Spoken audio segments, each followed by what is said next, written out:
How you all doing? And welcome back to the Midweek Mumble. Hope everybody's okay. So tonight we have got a new guest, but we're going to crack on with the usual crew who seem to be coming on all the time lately. But it is quite difficult to get people actually to come on the live. So we're going to kick off first of all with Stevie, Exeter Rider. How you doing, mate? You all right? I think you hold on. Your mic's muted for some reason. Let's try again. Hello, Peaky. How are you? How you doing, mate? How you doing, Stevie Exeter Rider? You're right. I'm good, mate. Thank you. You're right. Yeah, all good, mate. All good. Thank you. Thank you.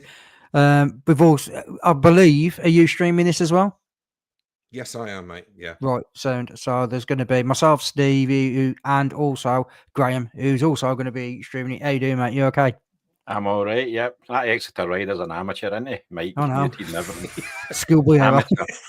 Got no problem admitting that, Graham. I'm just bluffing it every day.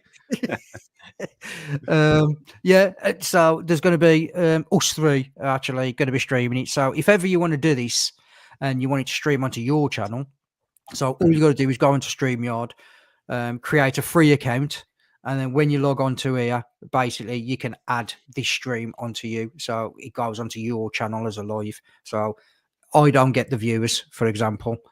It actually just goes onto the, for example, Steve, people who are viewing it on Stevie's channels get his views, Graham get his viewers, and so on and so forth. But let's just have a quick hello to the side people in the side chat. So we got John Powell, we've got Nige, Todge. We've also got John, Real Riders Podcast. He's going to be coming on soon, just to let everybody know. So he's going to be coming on soon. Paul Sparrow, Rev Bomb. We've also got Pecos Paul. How you doing, Mucker? Thanks for the text earlier. And we've got Llama Farmer here. We've also got Andy GSA Tractor. So we're going to introduce you to Matt, who some of you may know. He is the Exeter Centurion. How you doing, Mucker? You all right? Good, thanks. Yeah, thanks for having me on. No problem, man. Hello, Steve. Hello, mate. Good. Yeah. So, do you want to just let people know whereabouts you're from? Obviously, the name, the indicator might be combat indicator in the name, but yeah, what you're riding, what you kind of like doing, and yeah, sure. So, based in Exeter, fairly close to Exeter Rider, actually, which is quite a bit of a coincidence. Yeah, we met many years ago when he did my first kitchen, and now he's done few other rooms and stuff for me, and we started talking bikes, and I started riding late.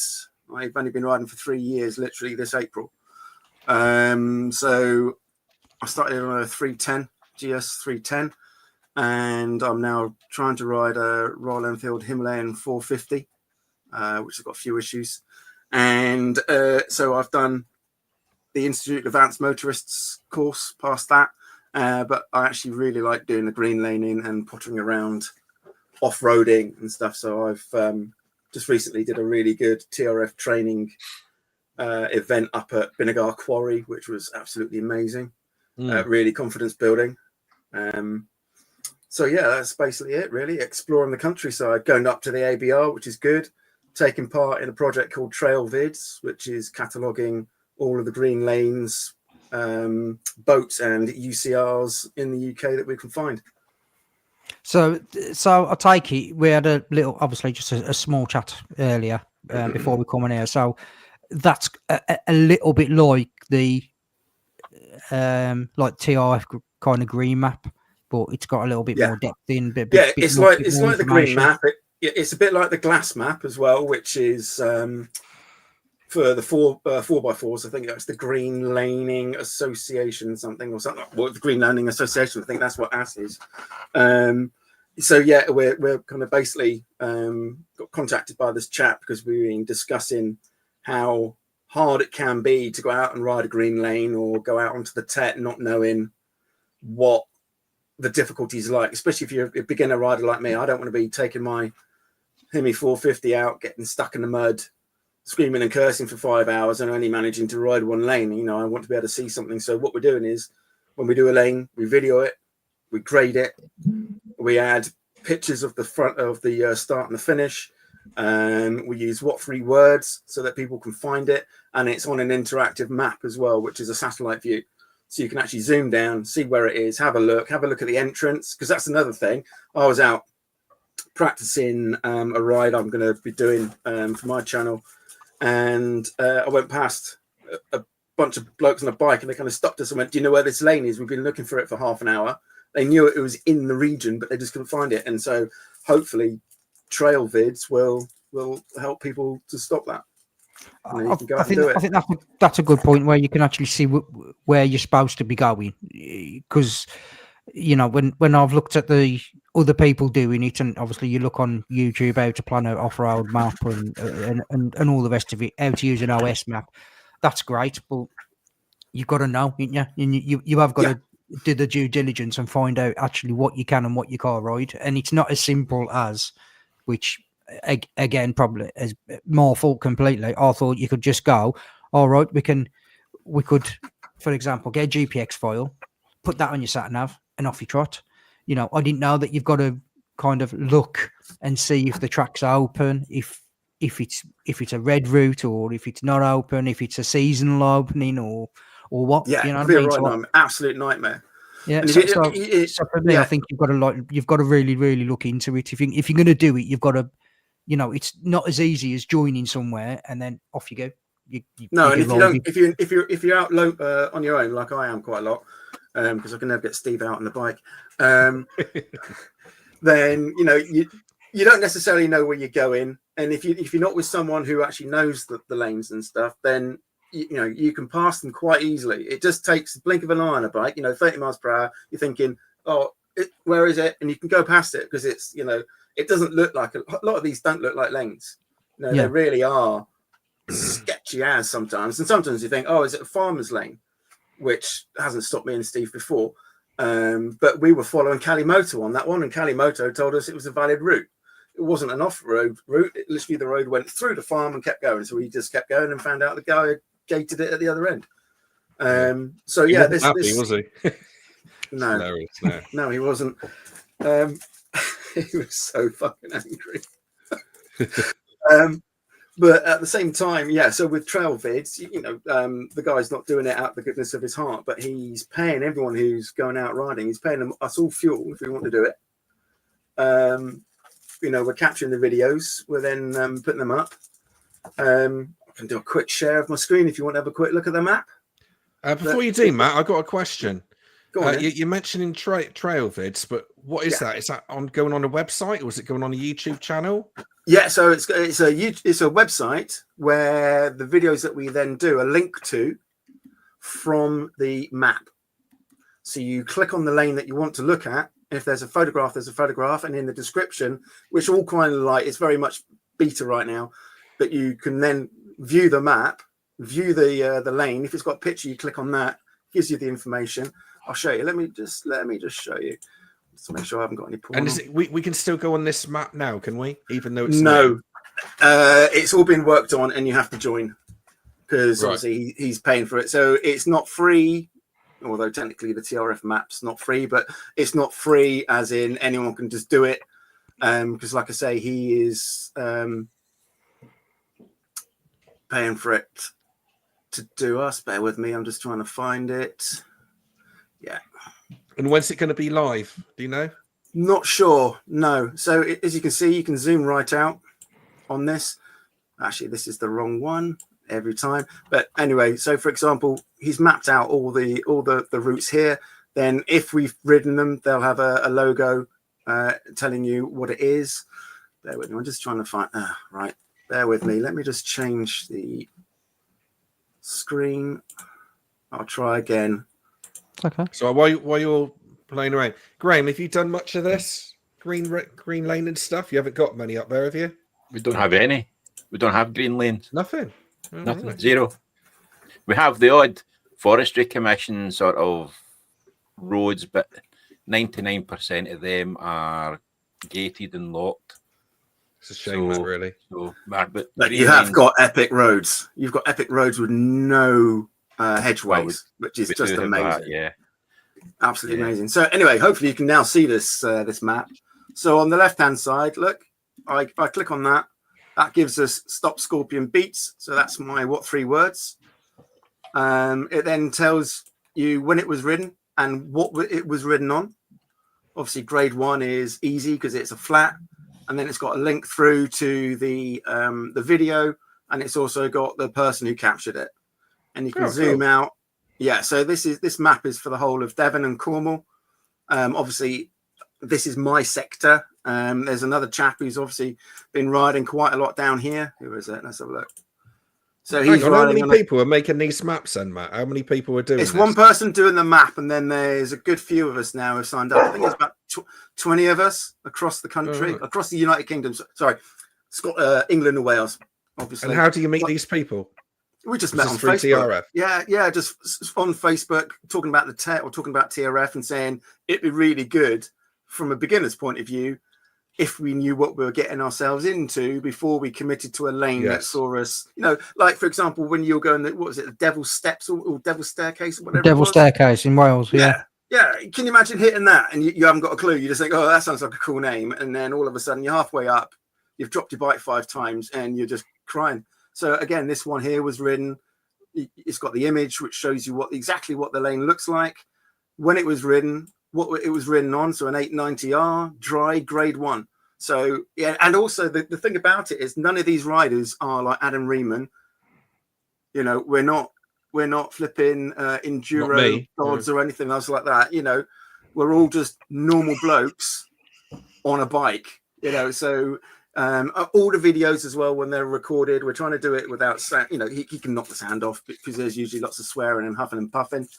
But yeah, so JUID Adventure. I don't know who he is. He's on YouTube. So you just click on that link and it will take you through to video. So I just got really excited about that. I thought that was absolutely brilliant because, one, I'm always going out anyway. So why not get a bit of fuel money, get people out there and enjoying themselves. Have you worked out pricing structure yet for this or no? I think he has. Bear with me. I think it's not a lot. I mean, it's not like 69 quid or anything for a year's membership. I can't remember because I've got it for free because obviously I'm out and about being a trailman. I think though, if you can, if as a novice, if you can look at Summit and see the entrance of where you got to get in, and like you say, I've never done this before, so to allow you to give that confidence to know that you're actually going down the right part and you're allowed to. Because, like you say, sometimes you look at these maps and you try and plan them out, and like you say, you've not got GPS or nothing. You've got to have OS maps open as well to kind of let you know that you're in the right kind of ballpark. But at least that's like a good combat indicator, right? There's a gate there. Sound. I know I'm in the right spot. And it also lets you kind of just think, Christ, would I actually do that? Because like with Dandy Lane, I rode Dandy Lane. There's a video of it. I went back recently and I couldn't walk it. And it's changed. So I'm probably going to update this one and say, look, grade 1 if it's all right. But, currently it's got 5 pint glasses deep crevice going down the middle of it. Unwalkable. So, if you're going to take it, yes, I did it on my 310, but you're probably going to want to do that on a Suron or a Fantic type thing. Yeah. So, that's the whole good thing about it is, you can see what bike did it, which then kind of gives you an idea. Oh, could I do it on a similar bike? Knowing that it's basically a bunch of fat knackers doing it. Yeah. You're some professional doing it off the, who's been riding them up for 20 years saying, yeah, this is a grade 1, doing wheelies, jumps, and doing handstand on the bikes and stuff where you're bibbling around and bobbling around here, there, and everywhere, trying to build your confidence, but also trying to find out where you can, where you can't, what you're doing, and how you're planning all at the same time. So is the grade 1 or grade 2, is that the state of the track, or is that the skill level required? Skill level. So it's a skill level. So grade 1 is just nothing. Right. You can do that. Yeah. It's basically it's flat or it's well paved. Although typically, it's a green lane, so it's not paved, but you know what I mean. It would be like the Kilda tracks. That would be a grade 1 to me. Nice and flat, wide gravel, not too difficult, maybe the odd pothole or something else like that. So Dandy Lane was quite a tricky one anyway. But I would probably put that at a 5 now, even on a light bike. So that's the good thing. The grades can change. So it's not like everyone's like, oh, the conditions change. Well, yeah, the conditions change. So take it with a pinch of salt as to when it was done, what bike it was done on, and just think, okay, yeah, what's the weather like in England? Well, they did it in the summer, so it's going to be completely different in the winter. That's the way it goes. Like on slate and stuff like that, winter, it's going to be totally different, isn't it? Yeah, completely. Absolutely, completely. Yeah. That's a good idea. I like the idea. I think you're onto something there. Who's the brainchild of this then? Who started this off? He is a chap called Dan. Dan Michael, I think his name is. And he's actually going to have a meetup at the ABR on the Friday, which will be, so it'll be good to, Dan Morris, that was it. So it'll be good to meet him, actually, have a bit of a chat. He's shared a couple of his videos, kind of just talking, giving us ideas as to how we do it. He's been very clear on how he wants the camera mounted, all this kind of stuff. So he's trying to make it every video as consistent as possible as well. So, we've all got a style Bible, if you know what I mean. So it's not like just, I'll have my helmet up here or my helmet down there or whatever. He's like, preferably chin or on the front wheel, down low, just so you get the whole of the lane. Get consistency then between videos, don't you? Yeah, exactly. Yeah. It's a brand, basically, if you know what I mean. So yeah, it's it's really cool, and it's nice to see people joining in. For some reason I can't get the StreamYard chat. I can't join it right now. I don't want to click join in case I have to log in and it kicks me back out like it did. Sure. But what I'll do is I will ping one of you. Bertrand Boy. It's just what, yeah. You can tell that's a fight background now. Peaky's outside. Must be making all DJI crazy legs. Right, Steve, I'm just going to pop it into your WhatsApp if you want to ping it into the chat for the stream. I just think for the whole what am I doing with it? Thing, it's just that is a hell of a lot easier, because like I say, I've had a kind of unfortunate run with the TRF, and I ain't going to slate them because they don't do anything wrong, but I just couldn't log on to the green map when I paid for it. And after the few days that I couldn't log on, I just emailed them and just says, I can't log on to anything. And for £69, all I've done is got into 2 Facebook groups and about 6 WhatsApp messages groups, and I kind of wore after that. I wanted access to routes, rides, and all the rest of it, and I just couldn't. I couldn't get onto that green map, as they call it. So yeah, I ended up having a refund and coming back off it, and there ain't nothing derogatory about kind of the TRF, but it just, unfortunately, if you pay for the product, you want to be able to use the product, and I couldn't use the product. I couldn't do anything. I couldn't log on to the maps, and like you say, you get to a point where you're just like, you've got to kind of cut it. You've just got to go, that's it, enough's enough kind of thing. I had the same problem. Yeah, I joined the TRF and I won't be joining back up again. It's nothing against them. It's just I want to support them, but the maps were just not. They just weren't accessible to me, so I won't be going back. And to be honest, I don't really need to now. I know Matt anyway. He's around the corner. He's always up for a ride when his bike's working and he can. Yeah. But, yeah. Like I say, I just think it's especially for that. Like for me, looking at that, you can build, because you can visualize where you want to go. Then exactly, yeah. Rather than looking at a map, if you can't map read, looking at a map, knowing what the gradients are, knowing, unless you know what a culvert is, then you don't. You know what I mean? Unless you can read a map, you can't read a map, kind of thing. Do you know what I mean? It's like fixing a bike. If you don't know how to fix a bike, you don't know how to fix a bike. If you can't read a map, you can't read a map. It's one of them. But you look at it, and if that's giving you a visual sign that you can go right, as soon you can ride past that and go, that was it. Turn around, come back. Where on them OS maps, you ain't got that. all you've got is a, you know, on the TRF map, I believe that they do have it sometimes, but not all the time. But if you could get that 9 times out of 10, that'll make life so much easier for everybody, wouldn't they? Do you know what I mean? You like, for myself, I could come down to you guys and not have to meet you guys to know where I'm going and where I've got to turn off. Yeah, because I've already got a visual reference. Yeah. Yeah, it's always handy to know somebody, though, isn't it? Like Ken in the side chat there. Ken's a legend. I've yet to make my way up to North Devon. I was hoping to have got up there. Well, yeah, he's fantastic. You know, I will. Yeah, he's just brilliant.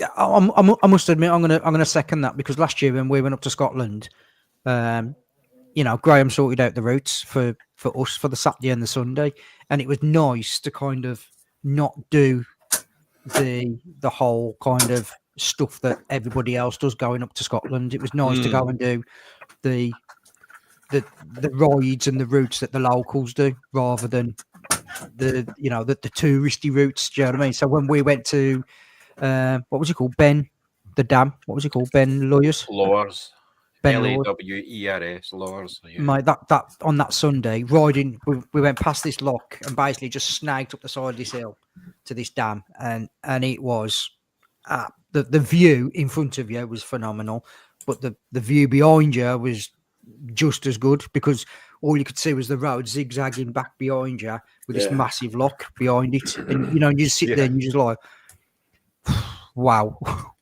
Wow. Yeah, and you know, and you get there, and there's only us 6 on the bikes there. There's only us 6 on the road.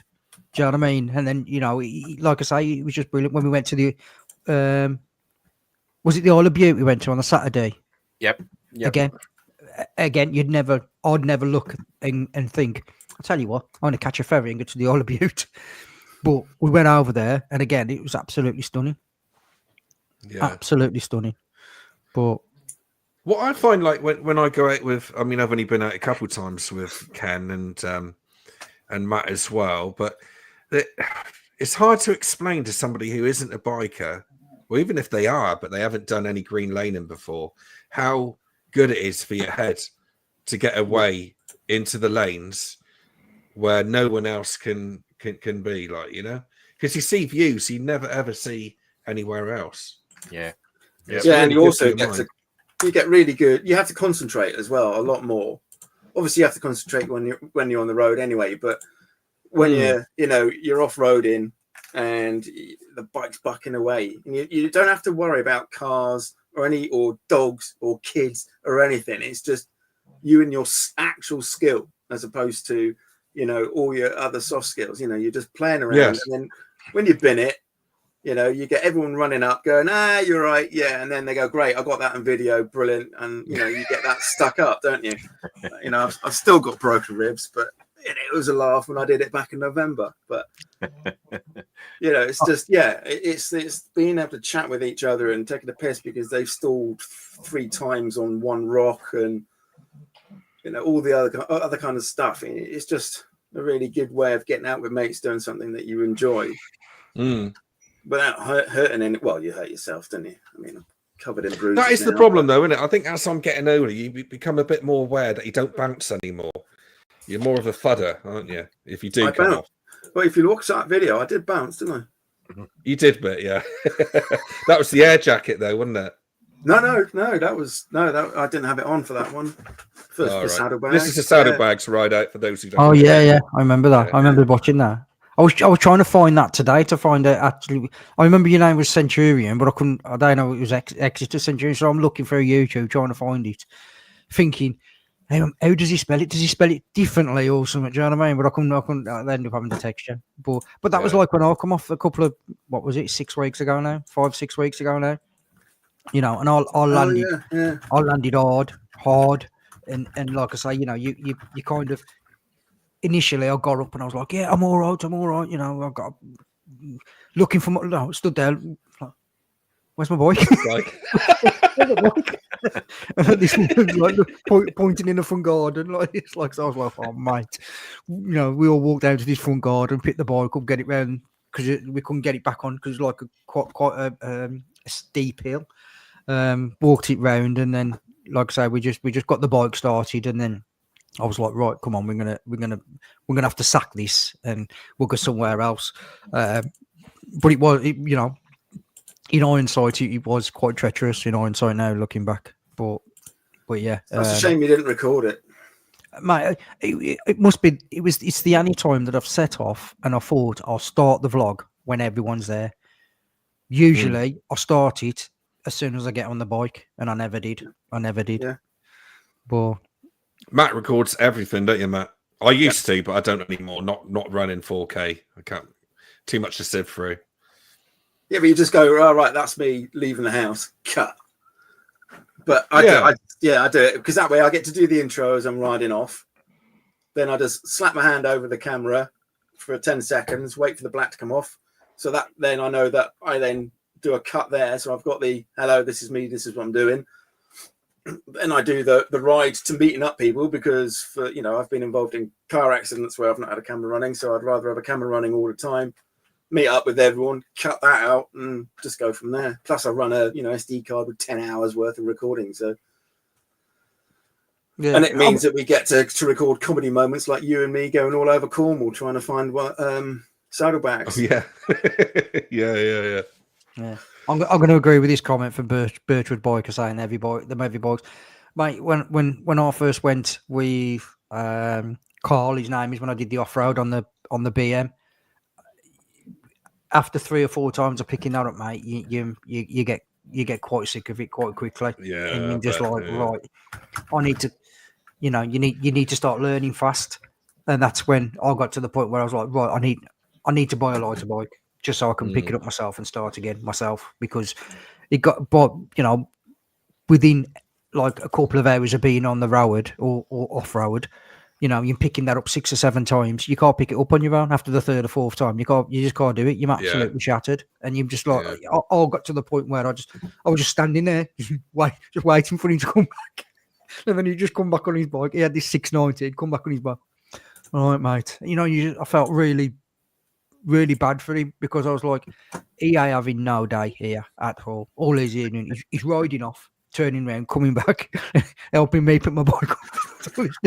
And like, he'd ride off, open the gate so I'd have to stop because I couldn't get it started again. You know what I mean? Because it was all gravel. It was like proper big boulders and rocks and stuff like that. I just really struggled, really struggled. And you kind of look at it now, or I look at people now, people like Adam Reeman, who can actually ride off road very well, all bikes, not just light bikes, big heavy bikes as well. And now I kind of appreciate what their skill set is now, because I'm like, after I've tried that, I ain't saying I'm a good off-roader, I'm far from it, but to learn how to ride that to a decent point where you're sliding it round corners and all the rest of it, you've got to be up there. You've got to have a really good skill set, and I'm far from that. They're a different breed, aren't they? These people. But they've been doing it since they were tiny. That's the best way to learn off-roading, is when you're 3 or 4 years old. Get on a bike and learn then. But yeah, I mean, the only thing is, like, I spoke to a lot of people about off-road bikes before I bought one, and like the comment that keeps coming up is if you buy a 250, for example, like Birchwood Bikes saying, if you buy a 250. Like, for me, I've got to get to the trails. I haven't got trails round here, so I've got to ride. I've probably got to do a tank of fuel to get there, and then do whatever I've got to do, and then get home. So really, a 250 probably a big enough for me, and I don't mean big enough as in structure wise. I mean fuel tank. It needs to get you there. Yeah. I've got to get there, do it, and get back. I don't want to be, driving around with bladders or anything like that. Do you know what I mean? But it's just, it's you've got to look at it. Or for me, like I say, I don't want to be. I'm never going to get to the point where it's like, oh right, I can just turn left here and we'll go over there. I'm never going to be that confident. I'm never going to be that type of rider. I just want to be more confident and have a better skill set off road than I have at the moment. Do you know what I mean? And basically see if I like it or not, because I've got this itch about doing off-road. and you might jump on it, and in 4 months' time, go, I absolutely hate it. I don't like it. I fell off. I've broke my arm 4 times. I've done this and I've done that, and I don't like it. So yeah. I think that's uncommon, though. I think it's just getting started. Really, you need the right bike and you need the right gear, and you need to know the right people to take you to the right places to start on, and not the sort of people that will take you, I don't know, straight to the grade 5s. You want somebody that'll help you, don't you? yeah, And that's where Ken's really good. It will take me places where he knows my level, grade 1. First level, but people like that is exactly who you need. Hello, Bimble. That's exactly who you need, really. To like I say, this Carlo R speaker, he's a really, really good.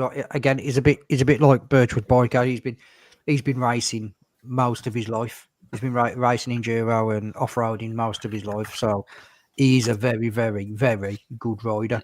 But then, like I say, when I went on that, I just felt really guilty because he's just basically coming back, picking me up, riding down, opening a gate. I'm riding through the gate, falling off. He's closing the gate, riding up to me, picking me up, riding off, turning. I know what you mean, but back. at the same time, for them, it's bringing somebody into it, isn't it? Yeah, and they've all been there. Like doing.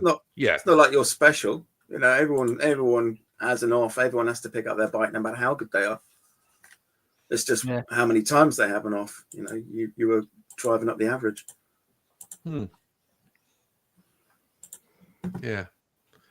I mean, if you like, when I spoke to Danny Jubbs a couple of weeks ago, he ain't watching, but I hope you get better, mate, because he's just had an operation. So I hope you get better. But like them T7s, and even he says it's still too heavy. It's still too heavy. They're heavy. Yeah. We found that, Matt, didn't we? Yeah. So you what you kind of want to do is you need that happy medium. You need that kind of off-road Himalayan bike. 450. Well, it depends. It depends what you want to do as well. I suppose you need to realise what you want to do. Whether you want it whether you want to go green laning or off-roading. Do you know what I mean? And I suppose that's what you've got to make your mind up. Whether what you want to do. But again, going back to bikes themselves, I mean, you can get a CRF, and they're not much fun to ride on the road and the Vosges and bikes like that. But that's where for me, where the Himalayan got it so right, is that you can actually ride to the track, and then you can go onto the track.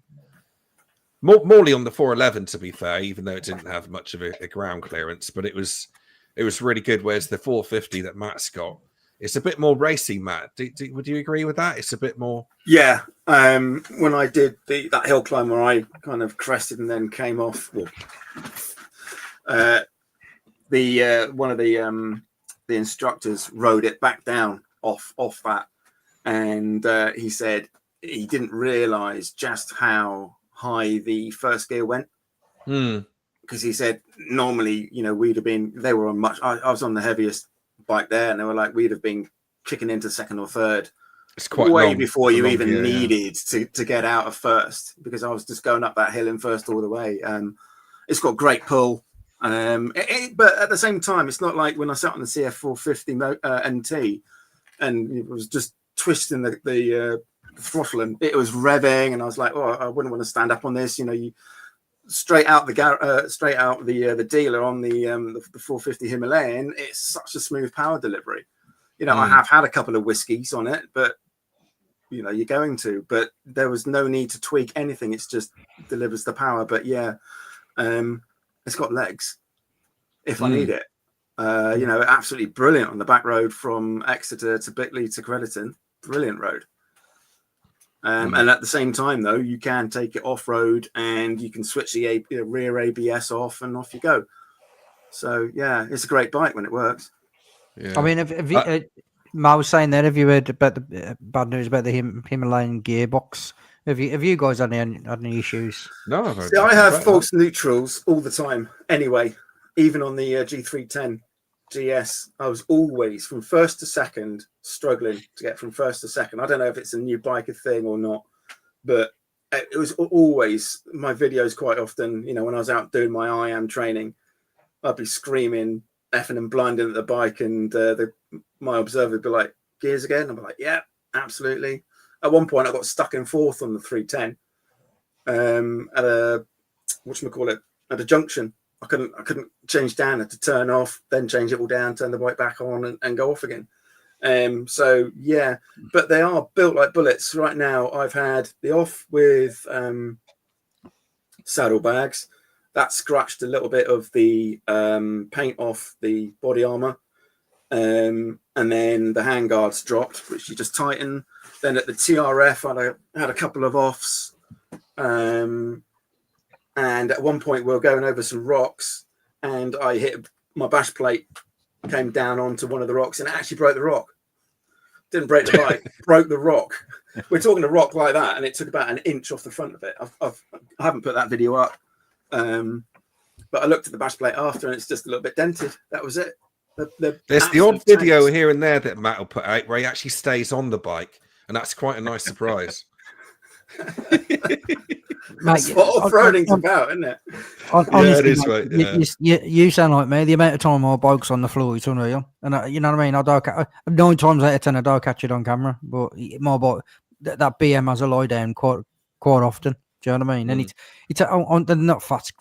One, they're not fast crashes, and two, 9 times out of 10, I put it on the side stand and it just falls off, or I put it on the side stand and it's standing up too straight, or something like that. You know what I mean? I'll tell you another thing that's worth mentioning as well is that some bikes fall better than other bikes, like the BMW 1250. If you've got the crash bars, falls quite well, doesn't it? It just lies there like that. It doesn't even fall flat. Yes, yeah. That'll be £3,000, please. Yeah, yeah. And also your Himalayan, that also lies down quite well, doesn't it? It doesn't go completely flat because of the you got the armor is about that far from the actual. Sorry, it's about that far from the actual tank, so it just doesn't go flat. Yeah, which is really handy. Plus, they added a grab handle in the middle of the bike as well, specifically for picking it up. So I think that was absolutely genius bit of marketing. It's still really heavy though. I still struggle picking that up quicker than I pick up my 310. I mean, I drop my 310ers often, but that didn't fare as well. That's why I don't want to go out with you, Matt. I don't want to be keep on picking up your bike all the time. Oh, right. That's why, is it? I must admit, when my BM went down the road, there's apart from the bit of plastic around the front shield, everything else was too bad. It's just scratches really, and I ain't really bothered about that. I ain't one of these that, as you know, I ain't one of these that keeps cleaning his bikes every time he walks in. Battle scars. Yeah. I actually quite like them. I used to do it when I raced. You know what I mean? I'd have a panel with it like some we call it black nasty, but the black tape that you put across stuff. Do you know what I mean? Mine would be wrapped in that, and you'd get to screw it in here, and he'd go, "Have you got a new one of these?" I'm like, "No." This is it, mate. You have to type your numbers on in like blue lettering. You know what I mean? Try and put 865 in blue lettering because you've run out of letters or numbers or something. But yeah, it does. Mine's been down the road now 3 times now. Mine's been down the road and it's held up pretty well. It's also worth mentioning as well. A lot of people go out on their own in the lanes. That's always concerning, isn't it? Because if anything happens in a lane, people don't really know where you are. You can't get the ambulance there, and if you knock yourself out or break your neck or something, you're kind of screwed, aren't you?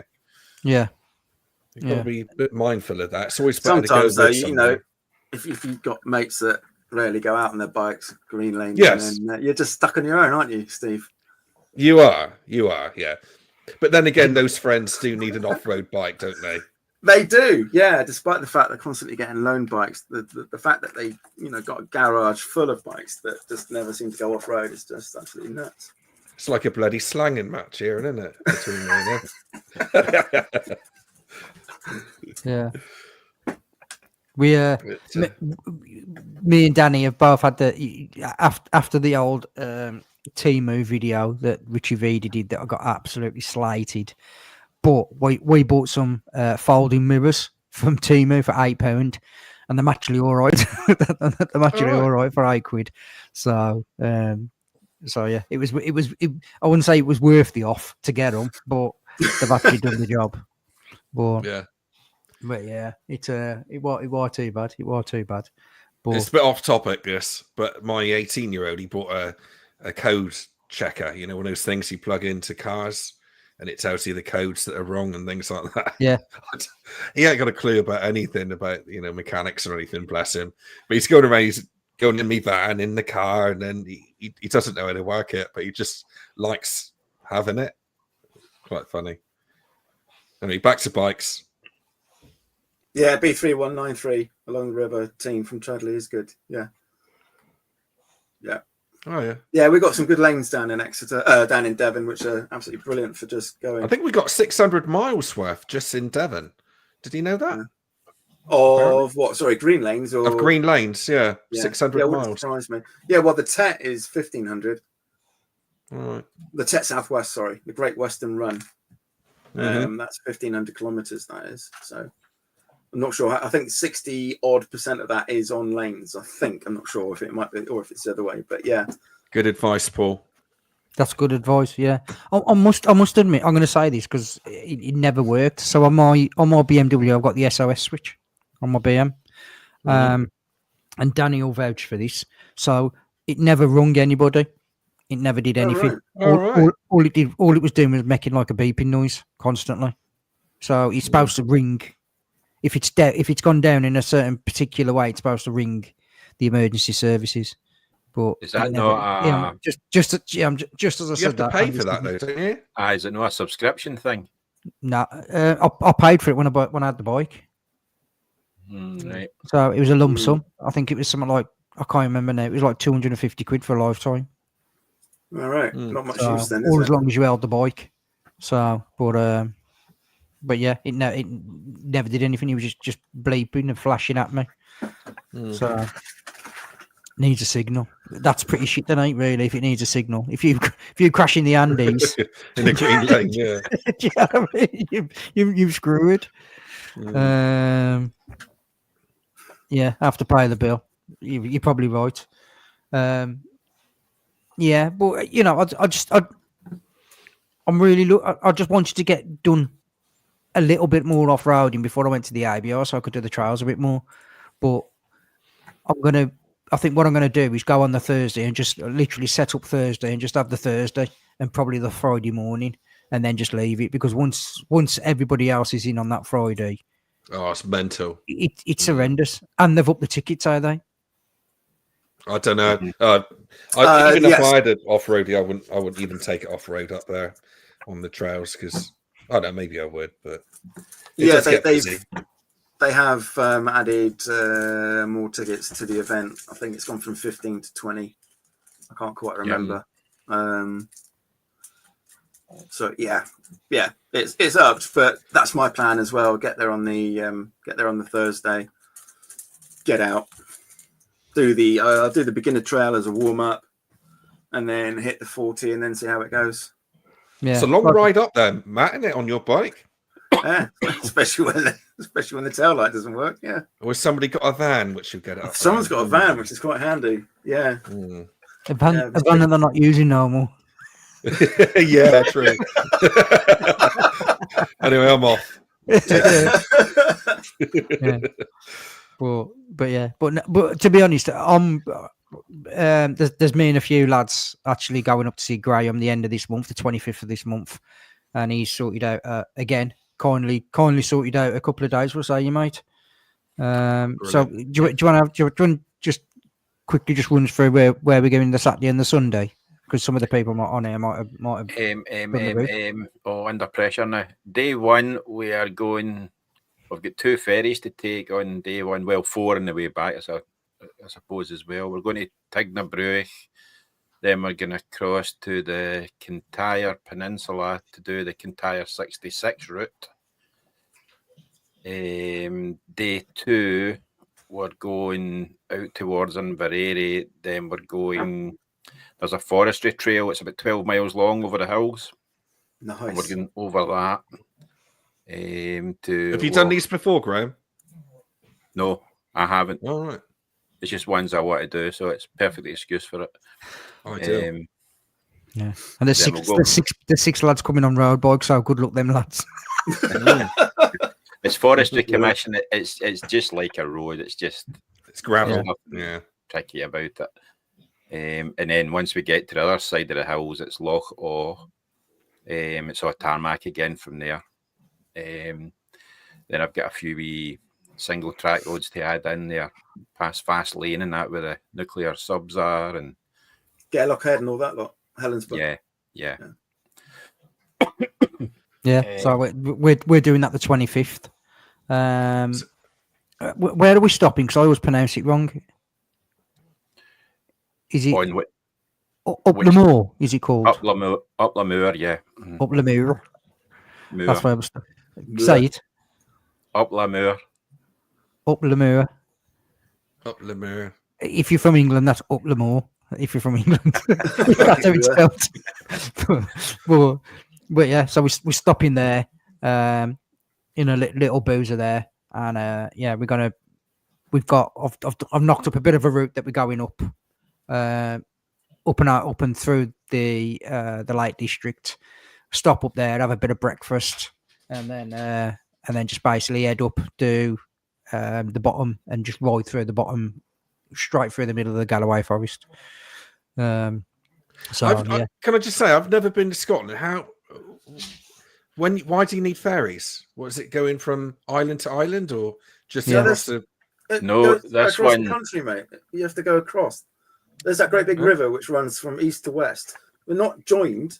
You zoom in on the map and have a look, and you'll see it. So you got the bridge, you got the Firth of Forth and that. You're not actually going on to island. You're going from mainland to mainland, then mainland to mainland. Oh, okay. Yeah. Come on, Trigger, switch on. Stevie, switch on, Trigger. Go into Google Maps and look up Mull of Kintyre. Uh-huh. Yeah. And you'll see that it's all peninsulas that kind of stick down. Yeah. Basically, instead of going round the coastal road, you just cut across. We're cutting right across. Basically. Yeah. So, yeah. I mean, they're only 15, 20-minute ferry rides. They're not like massive, Yeah. How much does that cost, just out of interest? What, 10 quid? Or? I don't know. What did we pay last year for that one to the island? That was about 14 quid or something, was it? I was going to say about 13, 14 quid. It was about that, yeah.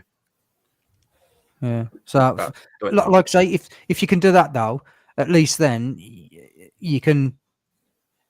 If you went round the outskirts, that would probably be a 15, 16 hour day. But then going across the ferries probably turns into like a 10-hour day. I try to keep them under or no more than 200 miles. So if we go the long way, it's probably going to be closer to 280, maybe 290 if we do it the other way. So yeah, and like I say, it's nice that we're going to do this stuff that is not mainstream. Not mainstream, yeah. Everybody. It's you're not going up to do the NC 500 the same as everybody else. What's that Grumpy saying? Don't go with Forestry. Try to do that. I did my 850 and someone locked the gate sometime after me. Had to call my mate to bring his angle grinder. That'll be fun then. Yeah. Oh, there we go. Zed saying 50. It's not bad, is it? 850. That ain't bad. 850. 850. There you go. Me and Steve have got a standing invite from a biker friend who's up in Fife to go up, and he's offered to do us a few days of a tour. So I'm definitely going to take him up on that this year, I think. Steve, you've got fixed annual leave days now, haven't you? Yeah, afraid so, mate. Yeah, I got 28 days. So, how many? I think it's 28. I don't know. I haven't been so employed for so long. I think it's 28 days a year. That's really good. Is it? That's really yeah. Average is 20 to 25. I only got 28. When I was self-employed, I got 6 months. Yeah. Steve's had the last 18 months off. He don't need any more extra time now. 28 days, he's bitching about it. He's bitching about it now. I've only got 28 days for the year.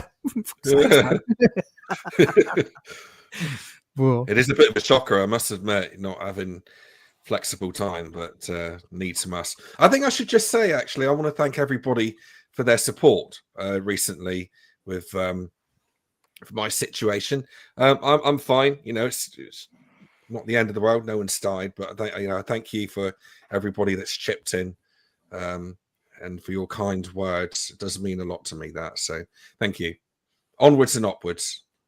yeah, like I say, mate, you know, it's difficult for everybody. Not you know, it's obviously difficult for you because obviously you've been working for yourself for so long. But you know what's happening with the government and the country at the moment. I think every single person is feeling the pinch. It don't matter who you are, whether Yeah, you're that's right, a millionaire or agree. whether you've got a multi-million-pound business. You're still going to feel some kind of pinch.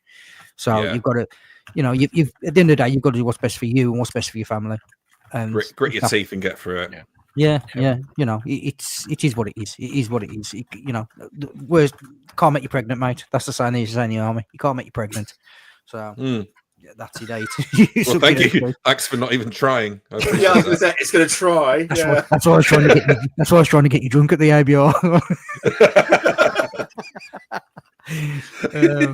But yeah, it's just one of them, mate. It's just one of them. But it's just not nice as a mate to watch somebody go through them difficult periods. Yeah. So yeah. Do you know what I mean? So you know, it's how's the how much you got longer? Get me words out. How long have you got left? Not drinking challenge. It is. I can have a drink a week on Friday. So what's that? 7, 8, 9 days. Right. Are you kind of hanging for it, or are you? No, not really. I've had probably 3 times where, like my night was Friday night. That's my night to sit down and have a beer and you know stop up till 1, 2 o'clock in the morning, put my music on and just sit and get drunk. That was my kind of night. Yeah. But you know, I've not, like I say, I've not really missed it. I've had a couple of Friday nights where I've gone, 9 o'clock's coming. I'm like, I could do with a beer now. But then, I have a cup of coffee or I'll just go, I'm going to bed. I ain't going to sit up. I'm not going to watch the telly. I'm just going to go to bed, or I'll go walk the dog at 9 o'clock now rather than sit there. Do you feel better in yourself at all, or have you noticed any differences? Better sleeping, or? The only thing I will say is I'm sleeping better. I feel like now when I'm going to sleep, I'm still not sleeping like 10, 12 hours. I'm still only having 5, 6 hours, but it feels like I'm having 5 or 6 hours sleep. That's good. It don't feel like I'm waking up at I used to wake up at least 2 or 3 times during the night in that 6-hour period. Do you know what I mean? Where now I feel actually like I'm getting a good 6 hours sleep. I feel refreshed when I'm getting up. Apart from that, and this is just me, I don't really feel any different. I don't feel like I've got more energy. I don't feel like I'm thinking any straighter or swearing any less or getting less angry or nothing like that. I kind of feel like but what it's done, I think for me, because obviously I don't know whether anybody on here knew, I used to drink quite a lot. So for me, what it's done for me now is prove to myself that I've done this 100-day challenge, and now I can say, right, I'm only going to drink now on a Saturday, on a Friday, and doesn't own you so much. And kind of take ownership almost again of drinking almost, because like I say, I got out of the army and that was the go-to. It was work hard, play hard. You worked hard and you played even harder. So when you get out of the army, all I knew how to do was fight and drink. So now obviously I'm 48, so I go around scrapping people, and now I've done 100 days with no beer, so I kind of feel like that I've got control of the alcohol a little bit now. Do you know what I mean? And I kind of feel like I've kind of took back ownership of that, really. Are you much of a drinker, Graham? No. I wouldn't have any drink till ABR probably. I have the odd tipple here and there, but it doesn't really agree with me now. I end up not sleeping properly, and and if I have a pint and it sloshes around, then again, I've got a mate who comes down from Bristol, and sometimes like we'll go in town, be up till 2 a.m, just drinking shorts, and I'm absolutely fine, But how about you, Matt? You're not much of a huge drinker, are you? Or no, although weirdly, the youngest said, "Oh, you and Mum drink a lot." We're like, "No, we don't," because we've got a history in our family of it. My dad's not alive, and Karen's dad's not alive purely because of alcohol, and so we're kind of hypersensitive to it anyway. But so yeah, she was like, "Oh well, how about you don't drink for a month?" I must admit, right now, facing redundancy and everything like that, it's actually fucking killing me. But it's not like I'm addicted or woke up with the shakes or anything else like that. Just sometimes when you've had a really shitty day, it is nice to have a pint or rum. Actually, I quite like rum now. I love whiskey. As you know, I was going to say you're a bit of a connoisseur with whiskey, aren't you? Yeah. It's the only thing I can really taste the notes on. So wine, I like wine. It doesn't do it, but with whiskey, I was able to distinguish the smells. Look at the tasting card and go, "Oh right, yeah, that's what I'm trying. That's what I'm doing." But then again, I've tried over 250 whiskeys now. So yeah, I can't remember where it was, but I think it might have been ABI when I was drinking something, and you said, "Oh, that's got vanilla in it," or something, and I was like, "Oh, I couldn't get any of that at all." Yeah, that's the only drink I'm able to do with it. Yeah, I can't do it with any other drink, but with whiskey I can. And that's all types, Irish bourbon, all that kind of stuff. But yeah, I do like a good whiskey. I like a good distillery tour. I've only done a couple, but yeah. I mean, Ma was asking me there. I think he's asking me how much money do I think I've saved. Good question. I'd say since Christmas, probably about 1,400 quid, 1,500 quid. How much were you drinking? I was a big drinker, mate. A big drinker. Wow, yeah. Big drinker. I'd like a normal night would probably be, and this is no lie now, and a normal night would probably be 4, 5, 6 cans of Guinness. That'd be a normal night.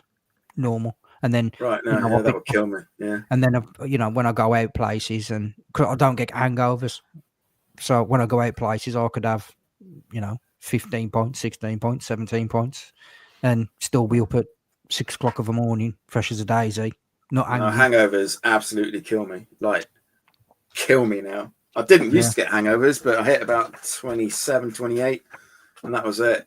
And now, Christ, the thought of a hangover now is just like, no, please. Yeah, like I don't get them. I used to get them when I used to drink lager, but now I've swapped over. I drink ales now. It's very, very rarely I get them. Very rarely. But like I say, I could, like I say, when we went up to Scotland last year, that first Friday night, me and Jay was drinking from about 4 o'clock in the afternoon till probably midnight. Jay stopped drinking at about 10:30. I carried on. I took another 3 points up to bed with me, drank them, and then I was still up. I was in the shower at 10 to 6 in the morning, and Jay was like rubbing his eyes, going, I can't believe him up. I can't believe him up. But I just don't get it, and just don't get hangovers. But I suppose that was because of your body probably almost gets used to that amount of alcohol having in the system. Yeah, probably. Yeah. And you just kind of get used to, maybe waking up with a fuzzy head or whatever.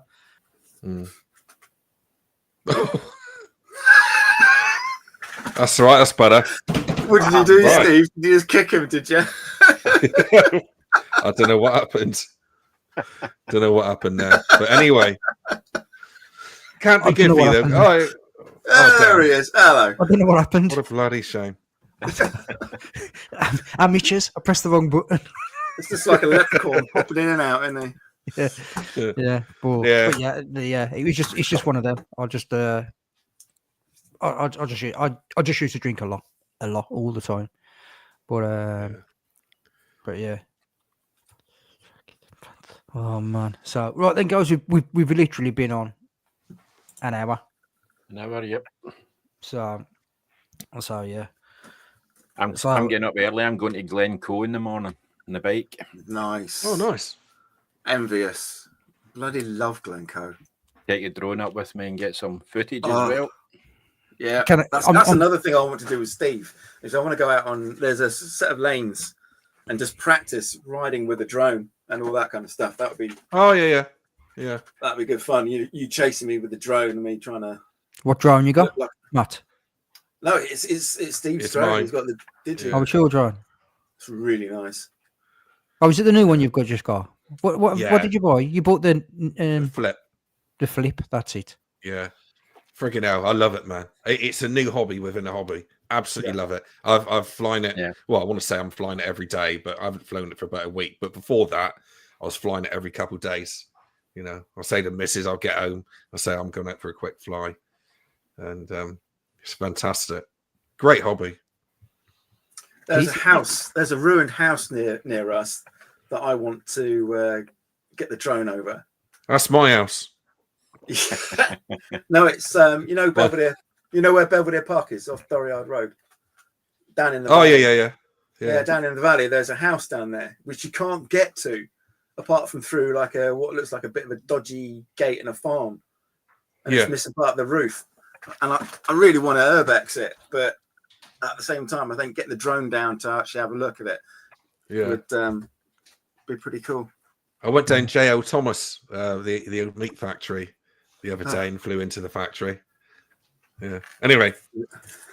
Yeah. Yeah. But the good are they? You know what I mean? You can use them for all sorts. Like I say, it's like for us, then you know when we go somewhere, like sometimes I've got the drone up, and you know if we've done like a track, and this is it's blocked at the one end, you can fly the drone there first. Yeah, it is locked, so it's worth doing it, or we know we've got to come back. Do you know what I mean? And you could just put the drone down and do that. Yeah. I mean, it's a little bit off topic, but I got a video coming up. I can't remember what it is. It's one with saddlebags in it. We went to, I think it was bloody Dartmouth or something like that. And I was in the village, and somebody said, "Stop the dog!" This dog went pelting up the road, and they couldn't find it. So I sent the drone up, and I found it in the garden. And so I just said, "Oh, there it is. It's in the garden." And then, you know, they just went up and got it. Unfortunately, my batteries nearly ran out, and it flew back home. So I don't know if they actually got it in the end, but But at least I know where it was and that it was okay. You know, and exactly. Like that, do you know what I mean? No, very cool. But what then, guys? If you guys want to look through the side chat, I'm going to quickly try and run through it and say name everybody who's just come off. So we've had John Pell, Todge 29, John Gilbert, Real Riders Podcast, Paul Sparrow, Rev Bomb, Pecos Paul, Andy GSA Tractor, Robert, is that Hallis? yes. Buster IDV Biker, Maybe Northover. John Sinclair, Grumpy Biker, Birchwood Biker, Mark, and Mrs. I think that's supposed to be Ken Brooks, Lily North, John McPhee, DHL. yeah, John McPhee, Bimble. yeah, Bimble, Danny as well, So Back Row Tourist, Zog D, Andy GSA. Andy GSA Tractor. I think that is about everybody. Oh, Flat Cap Racer. And, Get on, Jerry. Legend. And RTG and Mick Sheldon just jumped in. So yeah, but yeah, guys. And obviously, I want to thank Matt, Graham, and Stevie as well for jumping on. Really Pleasure, mate. appreciate it, lads. Honestly, Good live. Good subjects. Yeah, like I say, it's always good when we're all interested in something. Do you know what I mean? And I think that makes it makes the live flow a little bit better. But like I say, guys, you're always welcome on again. If you've got a free Wednesday and you want to come on, and you want to link onto the stream as well. If anybody else wants to jump on as well, just drop me a message, like I say, and we'll try and sort it out. But thanks again for the support, everyone. That's it. Yeah. Thanks for having me. Cheers, mate. Well done, Mo. Mo, did we say Mo or not? I don't know don't if we know. said I think it's, yeah. Up north biker just jumped in as well. So anyway, right. So anyway, we're gonna end it there. But yeah, like I say, thank you to everybody in the side chat. Really, really, really appreciate the side chat, and thank you to the three lads who've been our dual stream tonight. So we've all been streaming tonight on our own channels from it. So thank you, and really, really appreciate it. And as usual, if you can all stay safe, keep your family safe, and especially Stevie, if you can all smile. You can smile now, mate. Good job. So you can smile now. I'll see you all later. Time, same old crap. See you later.